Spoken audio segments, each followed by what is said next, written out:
Griffin-Spalding County FY22 budget hearing number 1 to order. We ask that everybody silence their phones, electronic devices, and so as not to disturb the meeting. First up, we're going to have a presentation from our superintendent. With that, I'll let him proceed.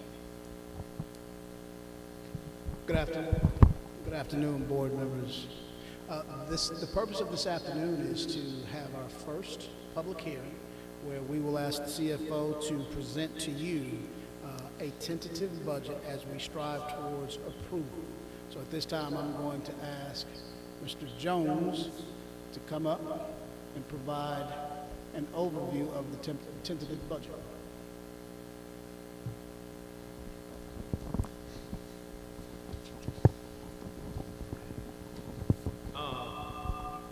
Before you do, Mr. Jones. Mr. Chairman, I would ask, I don't wish we would adopt the agenda, if you would entertain a motion to amend the agenda to allow me to briefly discuss before the preliminary actions we're taking toward redistricting. I'm not asking the board to take any official action. I just would like to have an opportunity to bring y'all up to date and get a little bit of feedback. And I'll explain all that.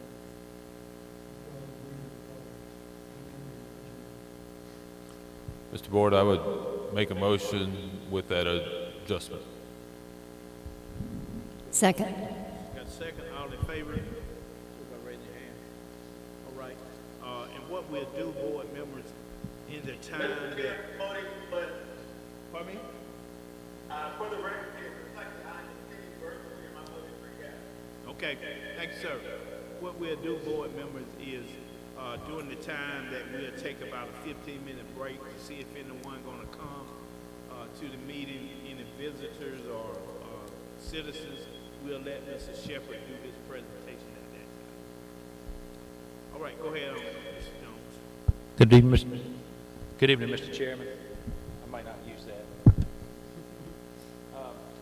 Good evening.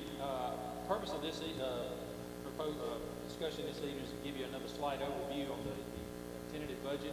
We're able to present you the budget book tonight and give you some good reading for this evening and the next week. Give us any final questions maybe that you have before tentative budget approval for next Tuesday. I've already heard I've been accused of keeping y'all too long at the last meeting, so I would never admit to y'all or call their name of the people that actually told me that. I would never call their name. But anyway, we're going to keep this to 20 minutes. So unless you've got questions or whatever. So my purpose is to give you just a broad overview again. We can re-talk anything you want to talk about. I've cut the presentation down. Mainly are focusing on special revenue funds and general funds, and I'll talk about that a little bit more in just a second. So I'm on slide 1, which is our mission statement again. Obviously tonight I've done my job if I've communicated effectively to you and you understand what we're talking about. This is a budget that we feel like will be accountable, and we want to be professional in how we present it to you. Strategy maps, number 2 slide, obviously we're here to ensure fiscal responsibility, and by doing that we want to present a budget to you that you can feel comfortable approving.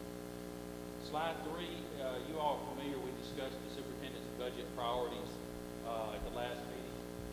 You go ahead and listen to that. We went over those, and those are actually embedded in your budget book under tab 1. You're used to reading a big long budget message in there, and I've done that again. There are some items that I would call boilerplate language in there with some tweaks to the dollar amounts, but there are some changes, and Mr. Simmons' initiatives are embedded in there as well in a table about halfway through the report, so you can feel free to read through that with some historical information and some highlighted items that we're talking about recommending. I'm over on slide 4. It's what I wanted to kind of talk to you a second about, because few of the dollar amounts changed on this. Start with the second item, special revenue fund, and this is based on the normal way of presenting a budget to you. $27.3 million will be the approximate amount that we'll probably ride out to the final budget approval. Again, that's the normal grants that you're approving. based on last year's allocation before we get next year's allocation. Is a formula we have to do that. The only change to that is the CARES 2 money, which is embedded into that number, which is about 16 million. So it'd be about 11 million if we did not have that. We've been discussing CARES 3 as well, and maybe some opportunities for schools to use that money. For example, one might be some summer school or extended learning activities that could be directly coded to federal money. We just have not worked all that out yet, so those are being left out of this proposal. Those don't have to go to final budget approval. They can go and be amended after we start the year. But again, that's $30-something million that will be in addition to what we're talking about right here that can be used over the next couple of years. The general fund, the main takeaway I want you to understand, again, like I told you before, me being new, Mr. Simmons being new, and a lot of philosophy, understanding where we were, where we want to go, and how do we get there is what this discussion that we've been having is about. How it's a little different than what you've seen before. 94 million is about the number that we are thinking that we can, is our firm revenue number, and that's really built in with a little bit of aggressiveness on our title ad valorem tax, which is, if y'all remember, that's the vehicle collections and the new way of doing that since 2013. This board has traditionally approved a budget that was super conservative on that number, but I'm choosing not to do that as much this year because of the collection increases that we saw in the current year, which you see the collections every month, some of that stuff, and it's flossed. We're going to take some projected revenue increases to get to that 94 million. So there will be a little bit of aggressiveness in that, but I mean, I think it's a good round number that we should be able to collect. Again, you're going to have 16 to 19 million in reserves, so there's not a lot of risk there if it comes in a little bit under. Again, I'm still on that same slide. The takeaway from the next pages is we will recommend using CARES money to balance the budget. We talked about that, but the proposal is going to be to use no general fund reserve as you know it, dip into the reserves. Last year you approved 2.5 million or so in general fund reserve and then a certain amount out of CARES. But since we've got so much CARES, we're going to balance the budget with CARES and make it simple for you to understand. So in theory, we may have 96 million in expenditures, but you see a 94 because in the general fund, that's how you present it, because you're putting the rest of the stuff over in the CARES special revenue fund. So I don't want to confuse you. That's a lot on that one slide, but I'm not going to keep changing this number a whole lot. We're going to try to balance the 94 million. It's just if you don't want to approve something, we'll back out something from CARES, but we're still going to be around 94, okay? And that's what this item at the bottom of the slideshow is talking about how to do that. The next slide is, we added a little column over to the right on FTE counts. So our funding is based on the middle column, 9321, and that was our number in March. That's what our funding will be based on for FY22. Again, we were held harmless in March. The columns to the right, the superintendent asked the board, y'all asked about a little bit of historical data. So around August, this is actual enrollment number, not FTE. Those are your three counts, August, January, and then here in the last few days. So you can see that we're still underneath the FTE amount. The only reason that the FTE amount will be higher is because you've got higher weighted children, maybe special ed figured in there, that carry a higher weight of educating them. So that does let you see, and this is not including pre-K, either number. So it does let you see we've got some work to do to recruit families back to the district. I mean, we've been talking about that extensively. The superintendent's cabinet meetings have been focusing on that. Talked about that again yesterday at full cabinet meeting. So you, just for your understanding on this, we're gonna get through this coming year, but this is gonna have to be a focus in either recruitment and retention efforts, not only for staff but students. How do we grow our own? How do we grow others to want to be here? And then how do we budget? You know, a year from now, we will be having the same conversation probably, or a different conversation, if our FTE is the same number. You know, What just off the top of your head, what is the pre-K approximate number? Isn't it about 400 or so, 350 to...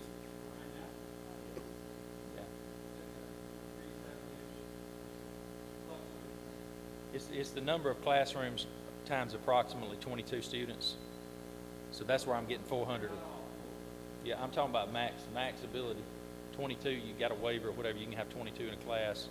And we got, I don't know how many, it's 20, 21 classes, I believe, pre-K. Yeah, so that's what I'm saying, a little over 400 that could be served in that program.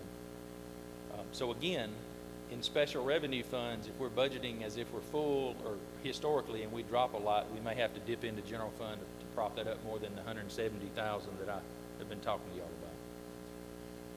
So any questions on FTE counts? Or now again, on the left is the funding, on the right is the actual head count.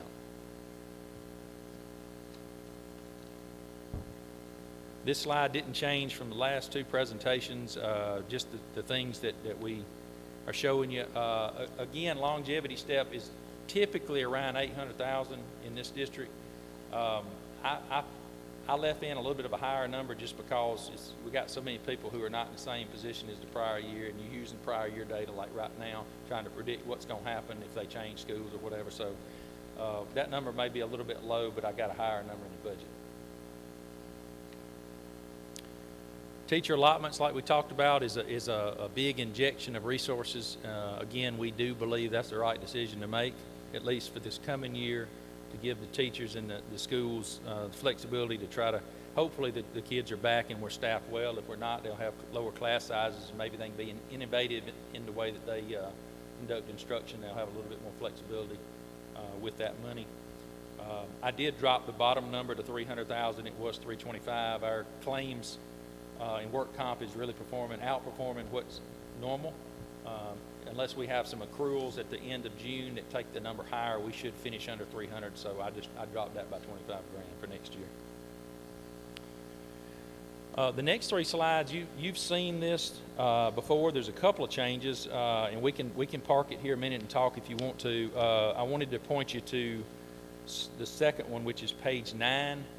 And Mr. Brown, if you're listening, I hope you can hear me. We added a line for diversity, equity, and inclusion grants, and we are only reflecting the increased amount. So the slide shows 5,000, which is an increase of 250 per school. The budget book shows 1,000 because it's 1,000 per school, so it's a total of 20,000. So we've added 5 in just for the plus items versus last year's budget. So if there's any confusion on that, that's what that's representing. The items down still on page 9 that have CARES out to the right. Lonnie, go ahead to the next slide for me. Yeah.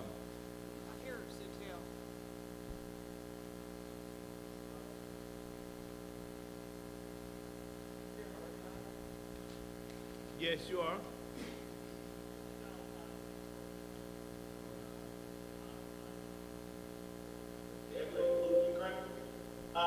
Last week, when we were together and you presented the first part of the budget, under the budget priorities for FY 2022, I would like to make a recommendation again that within the write-up as well as staffing, technology, virtual learning, support, initiatives, and professional learning, that there is a type of statement that reflects diversity, equity, and inclusion.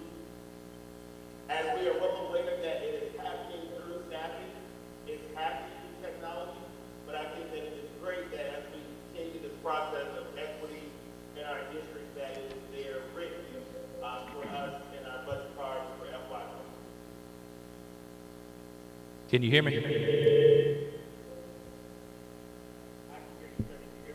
Yes, sir. I got it. Yeah, there might have been a little confusion. That was actually a question that I had to confirm up, so that's no problem. We'll get that added. We'll fit it on here for the next presentation, and that's not a problem. I think we're all supportive of that. Superintendent's obviously supportive of that, so we'll take care of that for you.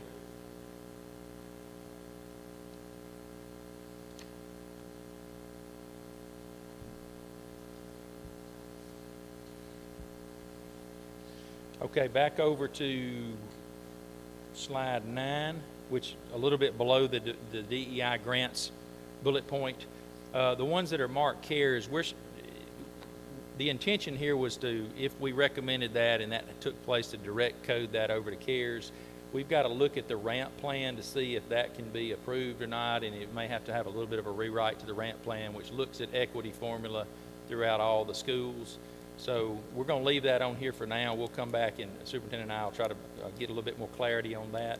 If we had to fund that through general fund, then all we would do was take some more CARES money and offset it to still stay around that 94 million, because we can offset expenses over to do that. So just wanted to clarify why that is still something we're researching.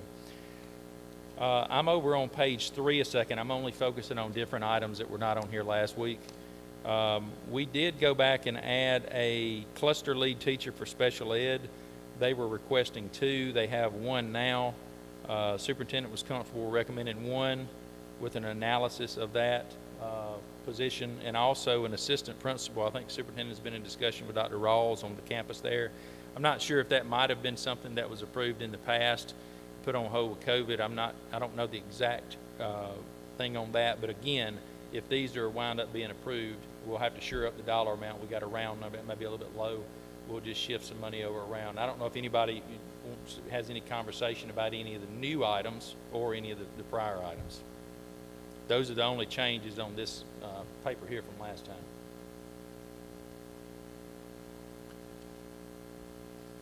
So now is the time you'd like for us to, some of the things that I shared with you already, Mr. Simmons, like for me to bring those up?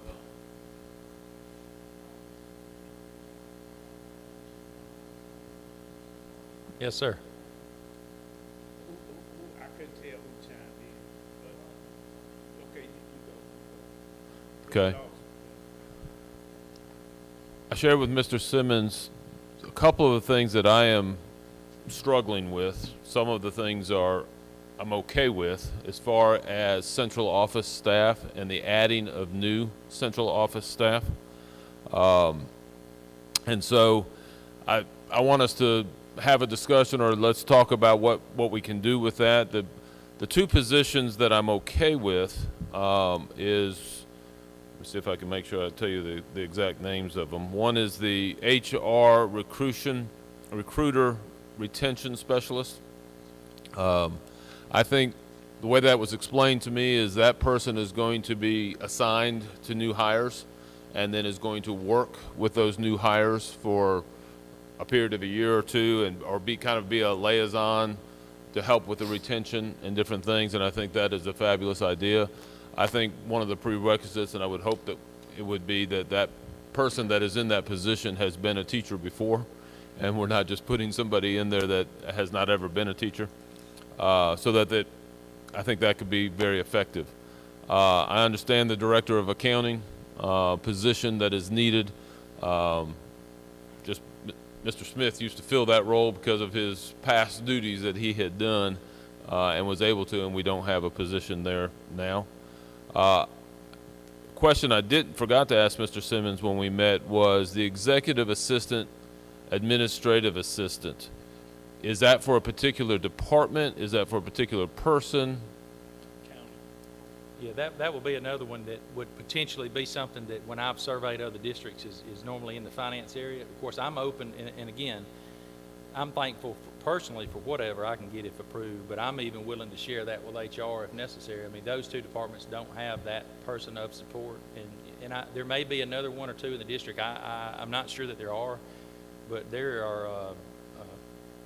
is a lot of work that gets done. I mean, I'm talking about the minutia, which I call people back now. I mean, it might not be in 5 minutes, but I'm sitting on here. I'm sitting at Dairy Queen eating, trying to hurry up, and sitting in the car over at the Food Depot eating my lunch, talking to an employee at Griffin High that's calling, trying to get a meeting with me about a salary question. I don't know the answer, but I'm going to take the phone call, and I'm going to show customer service. Those are the type of stuff that I want to always be able to do, but it just gets in the pipeline of getting back to people, and then, this is priority here, but that to them's priority. You know what I'm saying? So we sacrifice some customer service and what I call proactive again, when I've told y'all a couple of times about that. But can we do without it? We're doing without it now. Can we do without the other one? We're doing without it now. You getting a ton of work that I'm not sure stays proactive as you want it to be as we grow. It might turn to reactive, and that's something I don't want to happen. So to just be clear again though, good or bad, I'm willing to share or whatever we need to do. We're in the same building, so I'm open to whatever on that. Okay. Clarification, it's down as director of accounting, but really it would be an assistant And that title was only on there because we found a vacant position list, that HR had that already, in their list of positions, and it's in the book. So that, I mean, it could very well be a coordinator of county, it could be assistant director, it could be, yeah, the intention wasn't to get the title specific, but Right, because as I said earlier, Mr. Smith was doing that, and when he became superintendent, he just kept on doing part of that along with Mr. McElmore moving in to the primary. And so We- that's why I was making sure we are all on the same page. We won't be hiring another Byron Jones, we'll be hiring an assistant to Byron Jones. But it is two positions and not just one position. Well, I mean, It's two positions and not just one position. Yeah, It's yeah, it's yeah. the assist. It's the the administrative Okay. assistant, they, if you look at the organizational chart, he's a department of one. And I just want to make sure everybody's clear. We'll be hiring you as an assistant, accountant and an administrative assistant. yeah, I still plan to do this, come up and talk to y'all. Right, I mean, but what I want everybody to understand is how we're trying to formulate this. Because if Byron Jones, God forbid, is out with a long-term illness or something, we up a creek with no power. Because we don't have a assistant Byron Jones or even and we know these administrative assistants do all the work for y'all anyway, right? Just kidding. But Could do the work.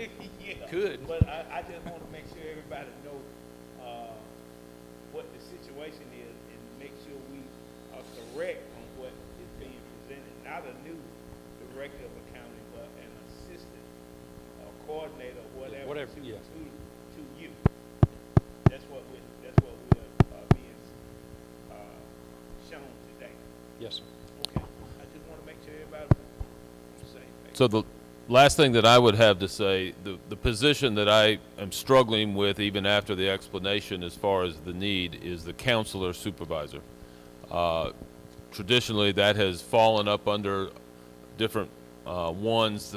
I think it was student services that was under. I know that Donna Parks used to work with it hand in hand at one point in time. Whether or not she was the official supervisor, I don't know that part of it. I kind of know it more from my times of being with the attendance task force more than being on the board. So, reassigning some responsibilities, I realize it has to fall in line somewhere, and they have to be accountable to somebody, and that obviously that is huge. But that's just one that I would have difficulty with. And you said that was the counselor supervisor? It is the next page, if we can. Middle of the third page, the counselor supervisor, the 132,344. And that's a full benefit cost. I mean, that's not Right. the come in salary. That's the worst case. I mean, it could be a 70,000 or something. To articulate that, Dr. Warren, do you have any knowledge of the what's going on right now, Mr. Simmons? Testing. Okay. Mr. Chairman, may I?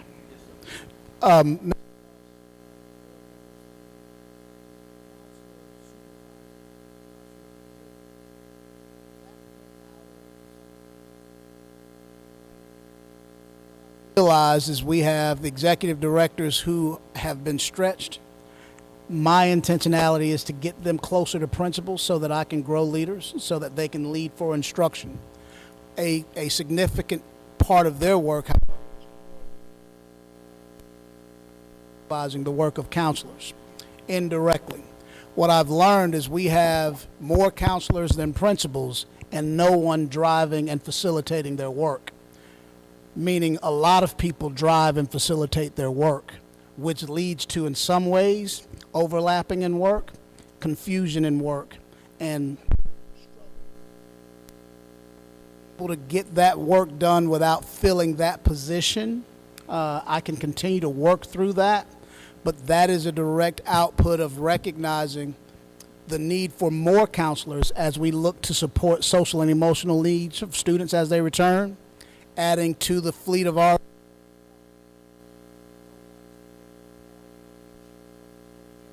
of the counselors who support multiple departments, we're not going to get the output from the counselors that we desire, which we're seeing, you know, whether it be through testing season, through working with DFACs, if there's a need there, supporting GRCCA in the transition. There's just a lot of work that I've learned that counselors need support and agency, someone to stand in front of. Right now, we don't have anyone to do that. That's not to say that we have to fill that position. In many ways, that's a reminder of me to make sure that I create a system that supports the work of that group of individuals. Okay. Mr. Simmons, I don't know who, was this, you alone or part of the cabinet, but has anyone or has any effort been done, to look at these positions and, critique, adjust,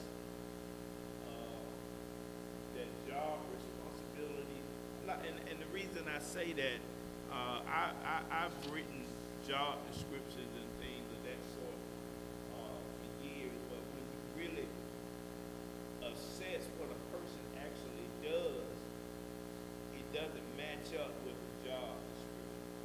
Has anybody taken the time to look at what personnel actually do versus the job description and look at maybe making lateral movements or whatever of personnel? Has that been done, or we just saw that we have a need and we say, you know, it's easy sometimes to say I got a need and I need a person to do that. So has any of that happened, do you anticipate that happening, with the addition of positions or requests for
I've never sat in on the front end formulating the budget.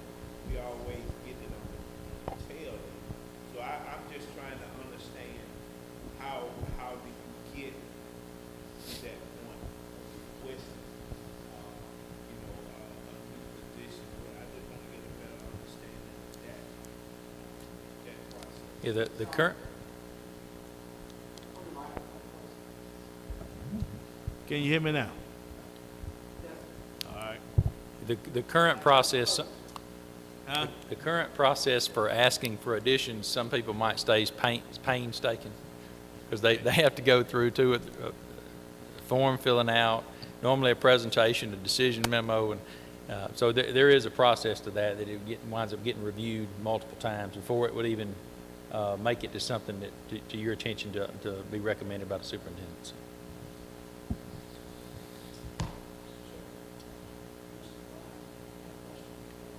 Okay. Mr. Brown, you still there? Chairman Leader. Okay, go ahead with your question. All right, so I have a question as it relates to after these fund expenditures, and we start looking at the budget priorities, requests, goods, better, and best. My first question comes in, and maybe you're repeating yourself because I really couldn't hear. Under the position of HR recruiter retention specialist, would that person fall under the current position of Dr. Taylor, a part of HR as well? And if not, where would that person, what department would that person be? Mr. Brown, the HR recruiter would be a position that falls. Please speak into the microphone. That person will be a position that falls under the FTE Count management. That's another function of trying to address our needs to recruit and also retain new hires. Are you able to hear me, sir? So somebody is talking, but I don't think they're talking into the microphone. Now, for some reason, it goes wrong with your sound. I see it picking up now. Can you hear me better now? No, I hear somebody talk, but I don't hear their voice in the actual microphone.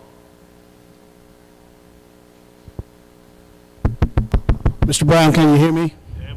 I can hear whoever that is, I can hear very clear. Yes, sir. The retention specialist will reside in human resources. That is an additional function to address the district's needs to recruit and retain new hires.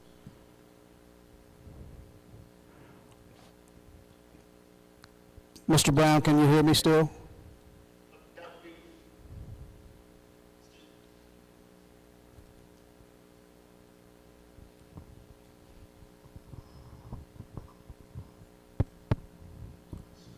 Mr. Brown? I heard you talk, but I heard you talk behind Mr. Who that person be assigned to.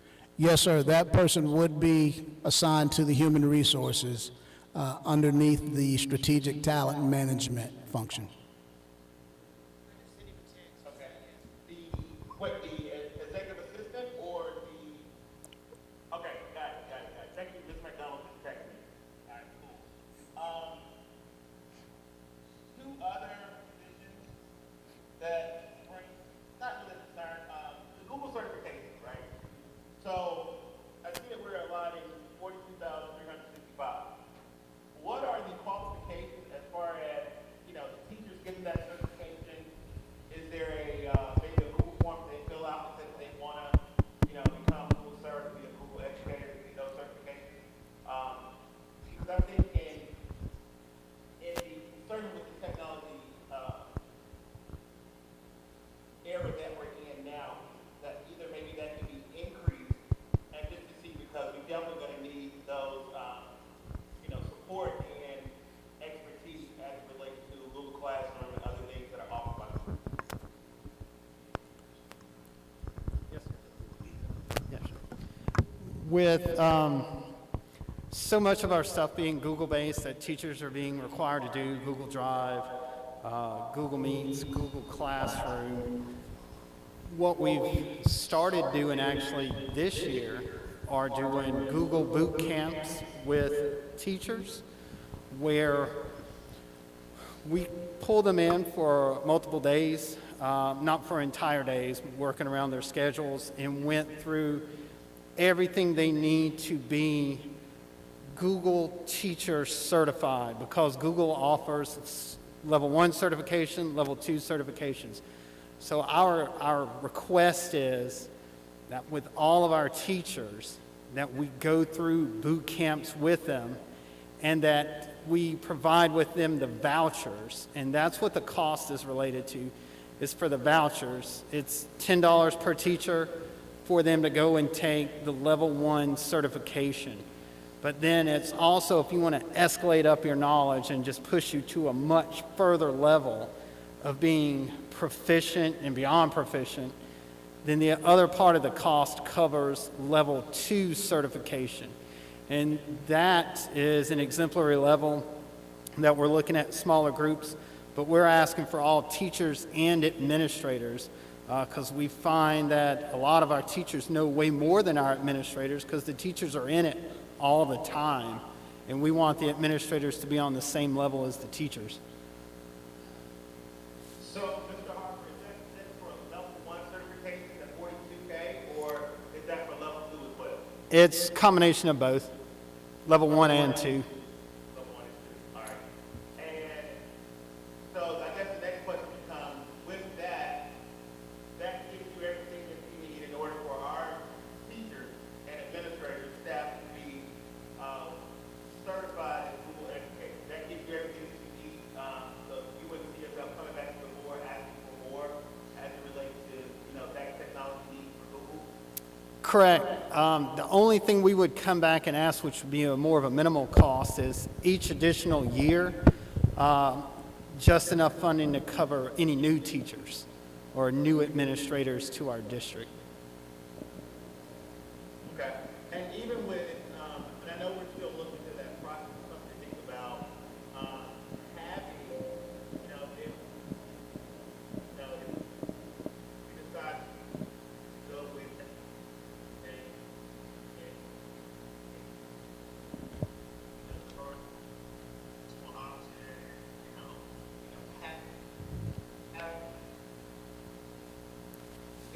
persons that are certified and work with people in our district, those that are learning in those things. Mr. Brown, I think you were breaking up a little bit.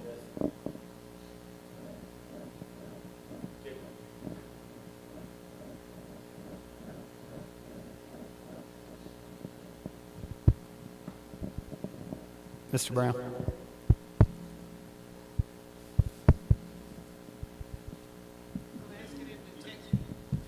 I just wanted to say, if more not just in Google, but in other platforms as well. Yes, sir. The next one comes, would be the instructional coach at Crescent Elementary School.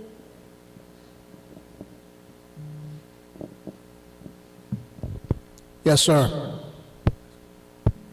So, and I see that's going to be guaranteed through CARES.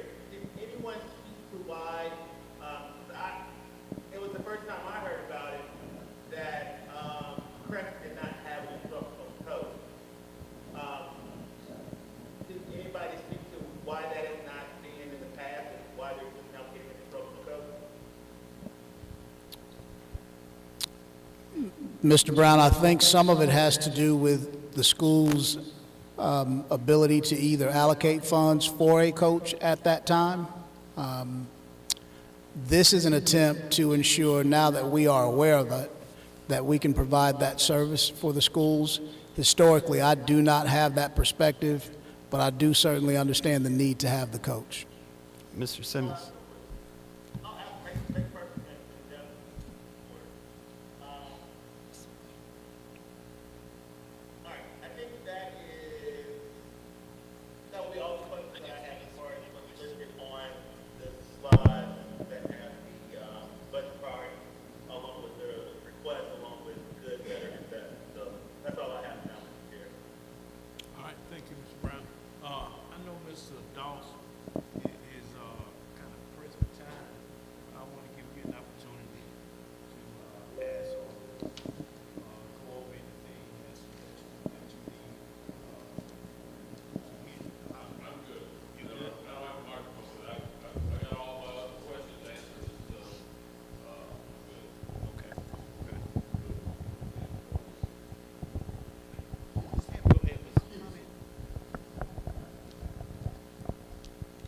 Yes, ma'am.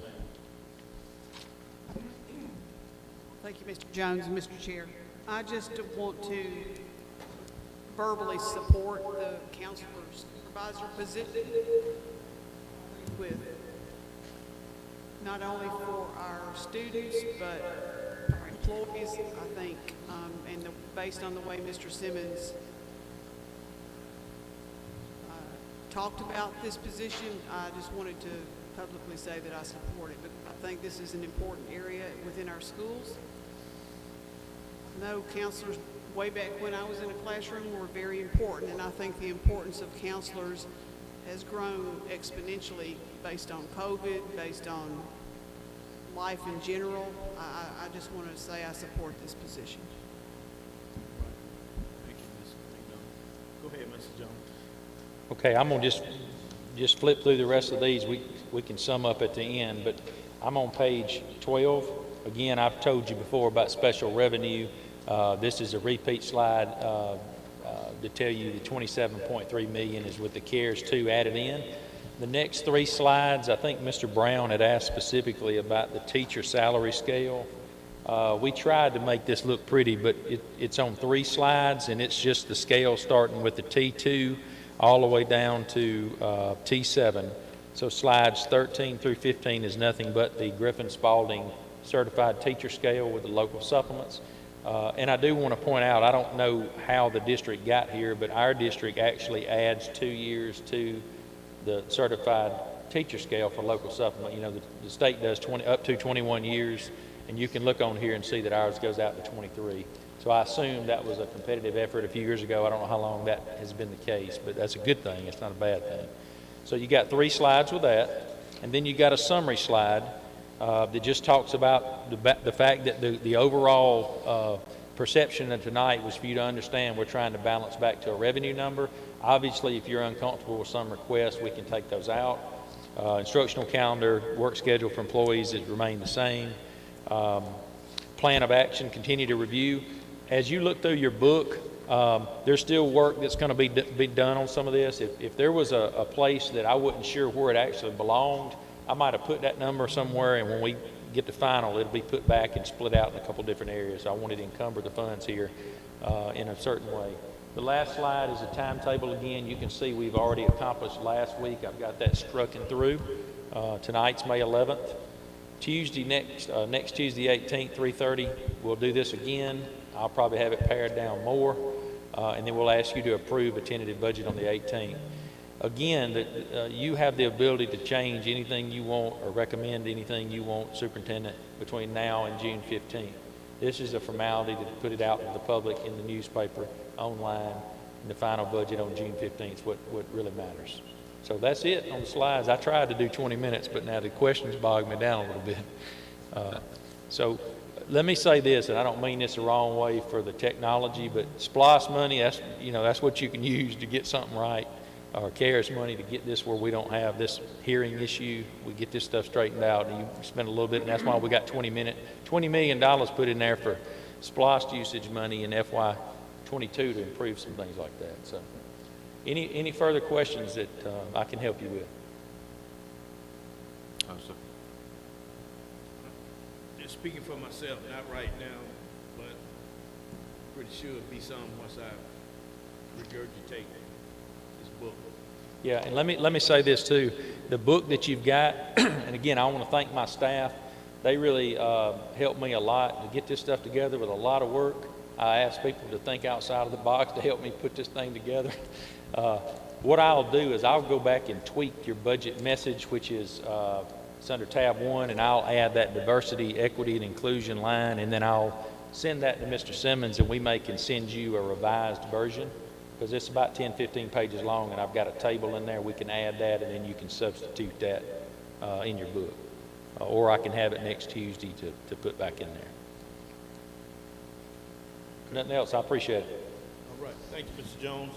At this time, board member, we normally set aside just go take a recess for about 15 minutes to give anyone that may walk in or have any questions. With that being said, we're going to do that, or we're going to allow our board attorney, Mr. Shepherd, to go over some redistricting items that he has for us.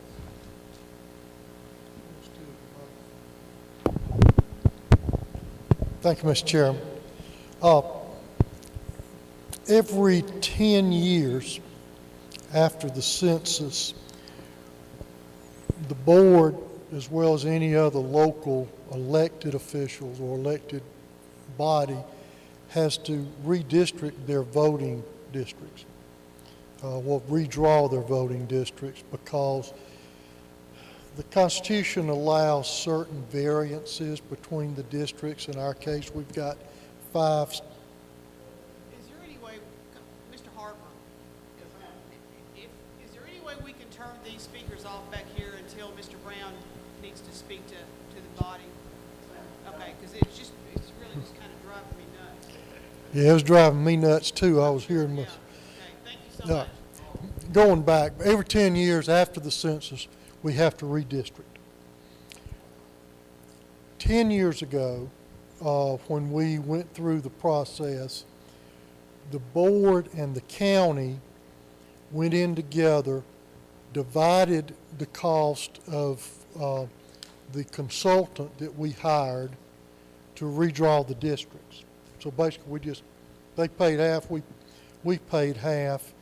And what we did back then, there was a lady by the name of Linda Meggers that did it. She had worked for the state for years. She retired from the state, and since she was still doing things privately, unfortunately, Ms. Meggers is officially retired now. So she wasn't available. But what she did was, in my memory, she drew a couple of different options, maybe 3 options, and we had a joint meeting between the county board and the school board, and everybody kind of looked through the options and were able to come to an agreement between the 2 boards on all 5 districts.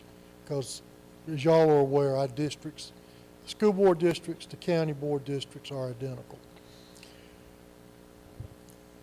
Time is getting to be of the essence on us getting this done. Now we could drag our feet, get it done in time for the legislature to meet in January and consider it, but you're cutting it real close because 3 of you are going to have to run for re-election in 2022. And you would be running probably in the newly drawn districts. Qualifying would be in what, late February, early March? The legislature's having a special session for redistricting in either August or September. Right now, we could still get it done in time to submit it to the legislature for their special session. All right, here's what we've run into. There are not a lot of people available to act as consultants to do that. I've been calling around. I think the county's been looking too. I kind of lucked up on a company that does that, just reading an article in the AJC last week. There's an outfit by the name of FLO Analytics that did the redistricting for the city of Brookhaven. And I saw that. I recognized the city attorney up there. His name's Chris Balch, so I got in touch with him to see if he was pleased with the work that the company had done, and he said he was very pleased. Jimmy Fortune, the county attorney, and I have a conference call set up with John McKenzie of FLO Analytics tomorrow. I don't know what their timetable is about when they could get it done. Main thing is, I don't know what they're going to charge, but I wanted to address y'all to let you know where we are, address any questions, but then I wanted to get a little feedback from y'all. If we do it the way we did it last time, to where we get them to give us a couple of options, have a joint meeting between the county board, the school board, we probably are going to have to pay to fly whoever's doing this in. It's not like, Ms. Meggers, who just lived right up the street last time. This FLO Analytics is a nationwide company. They've got guys that do this scattered from coast to coast. So we may get somebody who actually works out of western Missouri that may actually have to come meet with us. It'll just increase the cost a little bit, but if that's what y'all want, then it's worth it. But I need to get an idea for when Jimmy and I are speaking with the guy tomorrow on the conference call at 1:30. The cheapest way to do it would be just get them to draw something up that complies with the Constitution, and I guess go with that. I can't imagine y'all wanting to do that because some of these districts may change shape a little bit. So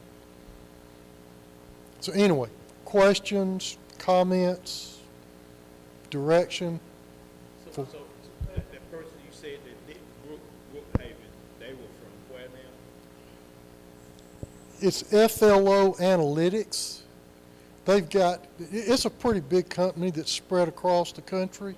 I don't know who actually did the work for them. I can ask John McKenzie tomorrow, since, like I said, Chris Balch, who's an attorney that I know, was very pleased with the work they did. And you know, I'm familiar with the labor, but I'm kind of surprised that our state didn't find someone to replace this Meggers. because I'm trying to think of where people have offices of civil rights. You know, we've had lawsuits that she came in where it was challenged about the district, and that's how she got down here. I would think, you know, they would have someone, you know, to do that in the state office. Well, the rules have changed just a little bit. You're actually talking about the Department of Justice under the Voting Rights Act. As a matter of fact, when we went from a 10-member board to a 5-member board, Mr. Kendall filed a voting rights I didn't suit. want to say that, but Well, he challenged your district. And in fact, we were in federal court in Newnan. His argument was that the district wasn't heavily enough weighted toward minorities to give a minority a chance to get elected, and then you got elected, that out of order. and Mr. Kendall said, well, never mind. But no, that's the Voting Rights Act. The rules have changed.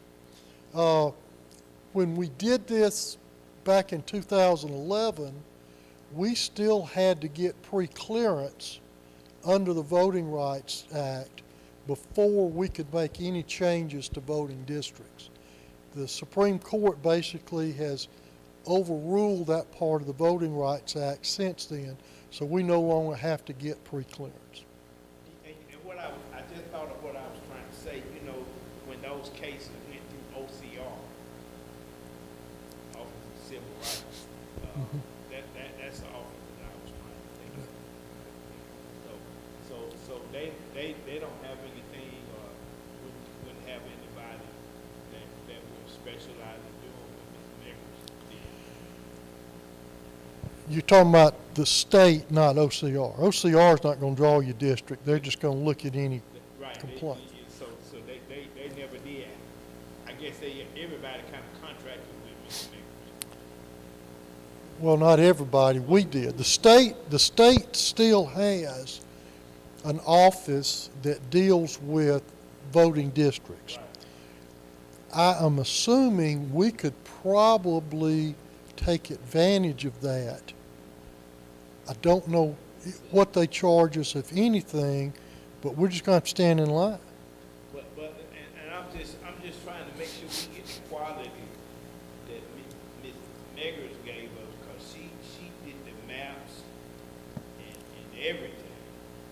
And you know, and she had the maps laid out for us, and we could see. And it you know, being a site learner myself, when you see something, she just laid it out, did all the district lines, she did it all. And it was relatively easy for us in that aspect. And it would be a shame if we didn't have somebody that could do that. Well, and it very well may be that what this outfit does. I don't know. I talked to Mr. McKenzie briefly yesterday, just to tell him, give him a 10,000-foot view over what he would be looking at, and then just to talk to him to set up the conference call with Mr. Fortune and myself. And we're just going to be asking questions. But one of the things I can tell him is that our board wants to see it printed out on the big sheet of paper where it's laid out and y'all can look at it and digest it.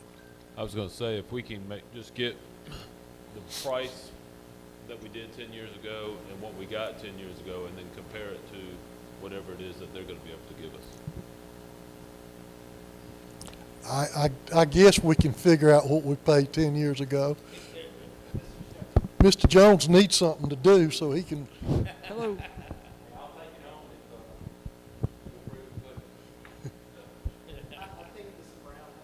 He does. Okay. Mr. Brown? Yeah, so, Mr. Shepherd, I think it's in the best interest that the current city members on the county and school board, that they get together at some point before they start bringing options. Because I know that if the school board and county districts are identical, it is important that those representatives are talking to see what the respective lines will look like and to see what will be in their districts. A couple of years ago, I had the pleasure of working with the chair of reapportionment, so I kind of know how this process works. So I would like to make sure that I am talking with my commissioner, Glenn Taylor, so that we're on the same page, so that when it comes time to sit down and discuss, at least the commissioners and the school board members are on the same page. I would agree. Are you talking about doing that before you get something back from whatever consultant we hire, even though it's something that would be preliminary? Because I'm not really sure how you would be able to sit down and talk about what a district would look like until you know, at least within a certain degree, what it would have to look like to be in compliance. And for instance, I would imagine Ms. McDonald's district, the 5th, is going to look very different after this than it does right now, just because of all the growth in Sun City in the last 10 years. So, Growth in Sun City, but the growth actually in our county. And so, like I said, I'm very familiar with how this process works. And I know that on the state level, the legislators do it all the time.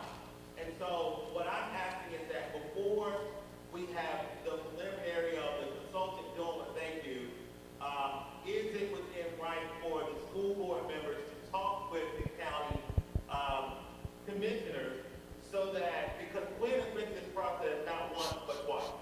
And so I'm just of the belief that with her going through this process and being one of the longest serving between Ms.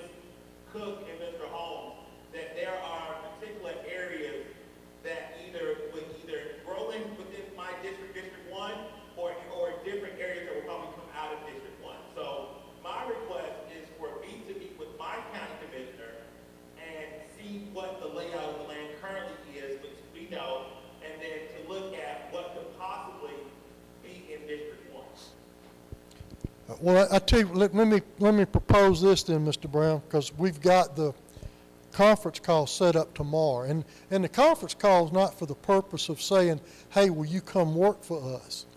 The conference call is just to get some information, price being one of the key pieces of information that we want to get. And then because we can't hire them without the board approving it anyway. So I'll just try to get that information. Let's see, we're meeting next Tuesday in a work session. we could put this back on the agenda for me just to report back to the board on what we're looking at, and then we'll go from there. But if we're going to have multiple meetings with the county, we need to kind of push it forward if we're going to try to get this done before the legislature meets in special session in either August or September.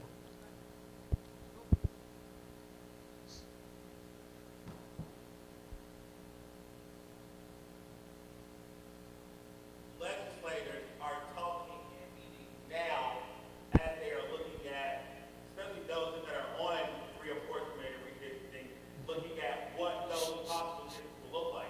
Because they know when they do the joint meeting between the House and the Senate, they have those in leadership that are a part of that conversation, that are able to advocate for members of their caucus.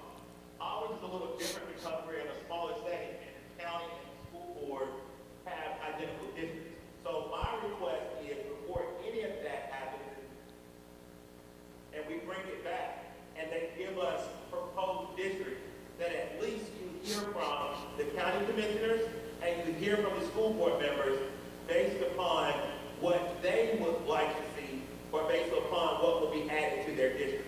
That's all I'm asking. If you're not, I mean, I'm not saying you're probably not familiar with it because you've talked them through this process before, but I know what is done at the state level and what is done at the congressional level a lot of times. So seeing that done at our local level will definitely be beneficial to us. And that's pretty much what I was saying, Mr. Brown, that I'm just going to try to get the information tomorrow from Mr. McKenzie. I'll come back to the board and we'll just report back next Tuesday what we found out, and then y'all can decide what you want to do as far as the mechanics of how this thing's going to work.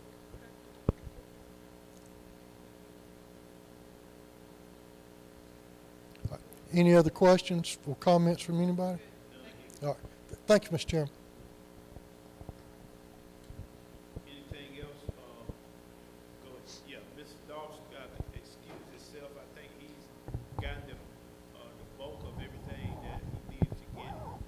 So now we allowed that time. We have no visitors or anyone that want to address the board.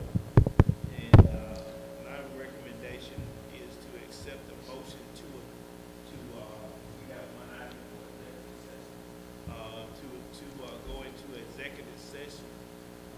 Just have one quick question Go for ahead. Mr. Jones.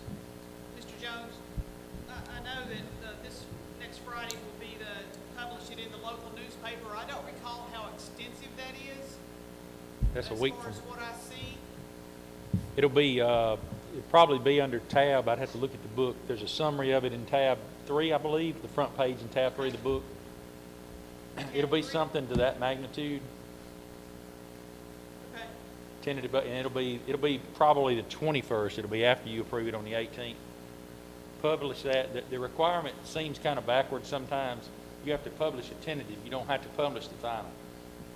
That sounds weird. I know it does, but you have the authority to recommend or approve changes between that. And then after the 15th, there's a whole nother bunch of processes I have to do that I won't bore you with that. And this will also be on our website, I would assume? Yeah, I'll have that right there put on there probably in the morning. Okay, very good. I just want to be able to answer questions if I get any about that. Yes, ma'am. Thank you. All right, I'd like to take a motion to enter into executive session to discuss or deliberate appointment of personnel and also hiring of personnel. Can I get a motion? So moved.